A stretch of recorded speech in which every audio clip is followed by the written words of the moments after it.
हरियाणा चुनाव भारतीय जनता पार्टी के लिए ऐसी परिस्थिति पैदा कर रहा है कि नए लीडरों को टिकट दिया जाए या पुराने लीडरों को मनाया जाए। ये भारतीय जनता पार्टी सोचते सोचते परेशान बनी और ऐसा लग रहा है कि भारतीय जनता पार्टी का प्रेशर, ब्लड प्रेशर, तमाम चीज बढ़ चुका है हरियाणा चुनाव के लिए। आपको बता दें कि पहले करणदेव कंबोज, फिर उसके बाद जीएल शर्मा, उससे पहले संतोष यादव, ये तमाम ऐसे नाम हैं जिन्होंने भारतीय जनता पार्टी का दामन छोड़ दिया है और नए दामन में चले गए। कुछ दो लोगों ने कांग्रेस ज्वाइन कर लिया है तो एक व्यक्ति ने अपने तमाम पोस्ट से रिजाइन कर दिया है। उसी बीच जो है खबर आती है अनिल विज की। अनिल विज भारतीय जनता पार्टी के कदावर है, हरियाणा में भारतीय जनता पार्टी के सबसे सीनियर, सबसे पुराने एमएलए हैं।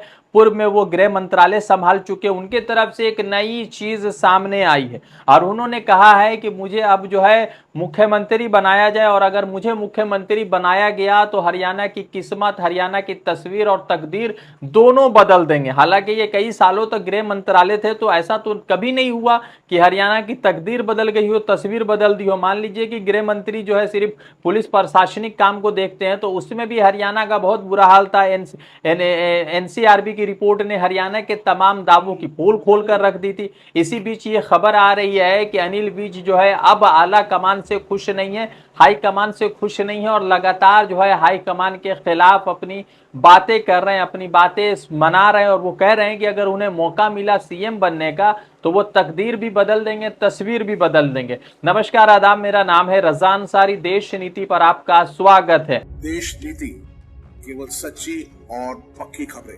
2024 का हरियाणा विधानसभा चुनाव है। इस हरियाणा विधानसभा चुनाव में भारतीय जनता पार्टी की हालत ऐसी हो गई है कि नए को क्या ही मौका देंगे, वो पुराने उनसे संभल नहीं रहे। आपको मालूम होगा कि भारतीय जनता पार्टी के उप अध्यक्ष हरियाणा यूनिट के संतोष यादव जी अपने तमाम पदों से छोड़ चुके हैं, तमाम पदों से इस्तीफा दे चुके हैं। हरियाणा भारतीय जनता पार्टी के vice president GL Sharma ji है कांग्रेस ज्वाइन कर चुके हैं और करणदेव कंबोज जो भारतीय जनता पार्टी के दिग्गज थे, पूर्व में मंत्री थे, वो भी कांग्रेस ज्वाइन कर चुके हैं। और इसी बीच खबर ये आती है कि अनिल विज जो भारतीय जनता पार्टी के सबसे पुराने एमएलए हरियाणा विधानसभा चुनाव के लिए, उन्होंने कहा है कि उनको सीएम बनना है और सीएम बनने का उनको मौका मिलेगा तो हरियाणा की तस्वीर और तकदीर दोनों बदल देंगे। यानी हरियाणा को शायद वो वाशिंगटन या न्यूयॉर्क या अमेरिका बना देंगे, क्योंकि हरियाणा में तो शायद सब कुछ हो ही चुका है। बस उसको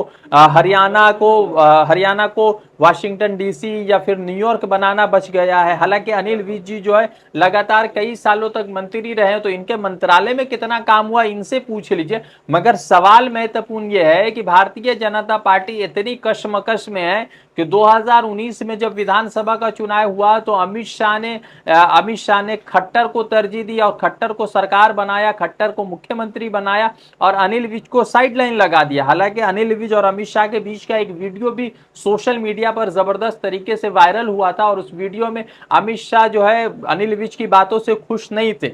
मगर उसी बीच जो है अनिल विज आप कह रहे हैं कि उनको सीएम बनना है और सीएम बनने के लिए वो सबसे योग्य उम्मीदवार है और भारतीय जनता पार्टी अगर उनको मौका देगी तो वो सीएम बनेंगे तो हरियाणा की तस्वीर और तकदीर दोनों बदल देंगे। बदल दीजिए, सब कुछ बदल दीजिए, तस्वीर भी, तकदीर भी और जो कुछ बदल सकते हैं सब कुछ बदल दीजिए। आपको बता दें कि भारतीय जनता पार्टी 90 विधानसभा सीटों के लिए इतनी परेशान है कि उनके पास अगर कैंडिडेट है तो नाराज चल रहे हैं। और ऐसा हाल है भारतीय जनता पार्टी का हरियाणा में कि उनके स्टेट के जो अध्यक्ष है मोहनलाल बड़ोलिया जी, उनका टिकट तक कट गया। हालांकि वो स्टार प्रचारक में शामिल है मगर उनका टिकट कट गया। अब आपको आगे का खबर बता देते हैं कि जीएल शर्मा कुछ ही दिन पहले जो है भारतीय जनता पार्टी जो उनके वाइस प्रेसिडेंट थे हरियाणा यूनिट के, वो जो है कांग्रेस में आ गए। फॉर्मर मंत्री थे, ओबीसी मोर्चा के प्रेसिडेंट थे जिनका नाम था करणदेव कंबोज, वो 13 तारीख को जो है कांग्रेस ज्वाइन कर चुके, 13 सितंबर को। और आगे अगर आप खबर देखेंगे तो संतोष यादव जो भारतीय जनता पार्टी के ओबीसी के बड़े दिग्गज थे, प्रदेश उपाध्यक्ष थे, डिप्टी स्पीकर रह चुके हैं, उन्होंने भी जो है पार्टी लाइन से अपने इस्तीफा दे दी और इस मर्तबा जो है वो किसकी तरफ जाएंगे ये तो स्पष्ट नहीं हुआ है। मगर हरियाणा में जिस तरह से अनिल विज ने अपने दावेदारी ठोक दी है और वो सीएम बनना चाहते हैं, इससे कई सारे सवाल खड़े हो रहे हैं कि भारतीय जनता पार्टी का हाईकमान क्या कर रहा है और भारतीय जनता पार्टी अपने हाईकमान को मनाने, भारतीय जनता पार्टी का हाईकमान अपने जूनियर सीनियर नेता को मनाने के लिए कैसे जो है सक्षम होगा। वैसे एक चीज आपको बता दें कि इसी पर कांग्रेस ने, हरियाणा कांग्रेस ने एक ट्वीट किया है और ट्वीट करके जो है हरियाणा कांग्रेस ने अनिल विज पर जो है कटाक्ष किया। हरियाणा कांग्रेस ने लिखा है कि घोड़ों का नाल ठुकवाते देख मेंढकी ने भी पैर उठा लिए, पार्टी में कोई पूछ तो रहा नहीं है, अब इनको हर रोज नया तरीका खोजना पड़ता है ध्यान खींचने के लिए।